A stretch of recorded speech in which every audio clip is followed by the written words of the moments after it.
Wilson Riles, and I must say I'm proud and elated at the questions that this council has raised tonight about this issue. I just want to say a couple of things.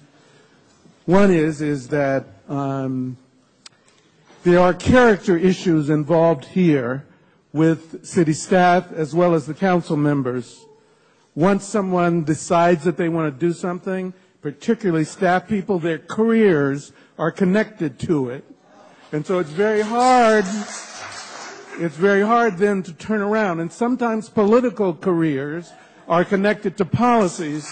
And when they're found to be wrong, people are reluctant to turn around and they start throwing up face-saving measures. And sometimes those face-saving measures can be as costly and time-consuming and wasteful as what you wanted to do in the first place. So I'm glad about the questions that this council has raised. I'm glad about those questions. Let me say that last time I was here, I talked about this city getting involved with helicopters.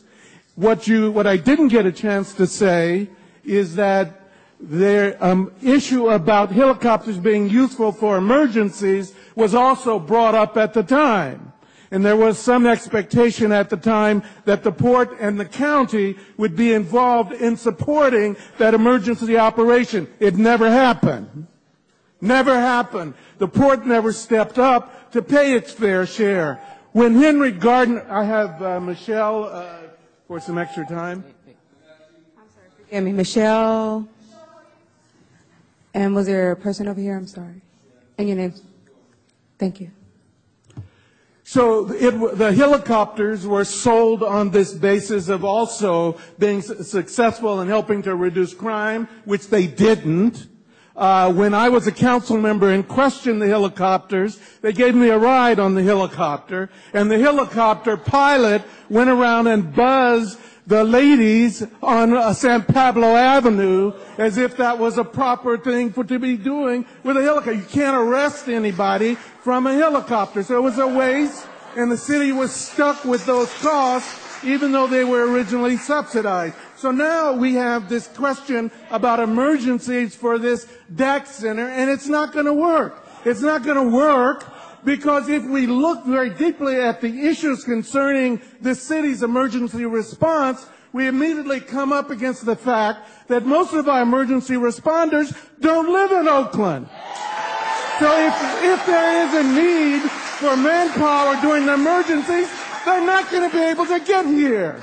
And whatever you can see from the deck in those cameras, you're not going to have the manpower to respond.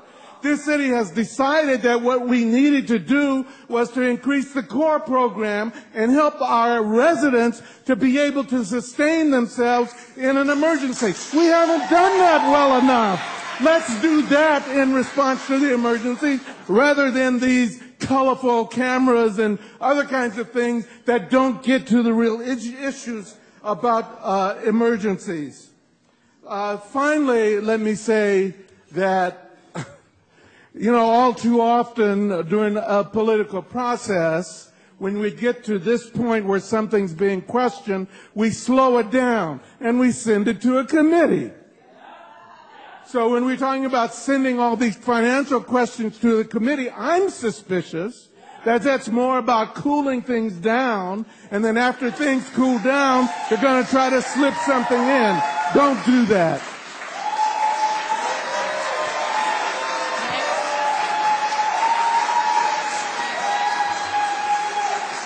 All right. Go ahead, Mr. Siegel. Good evening, Mr. Siegel.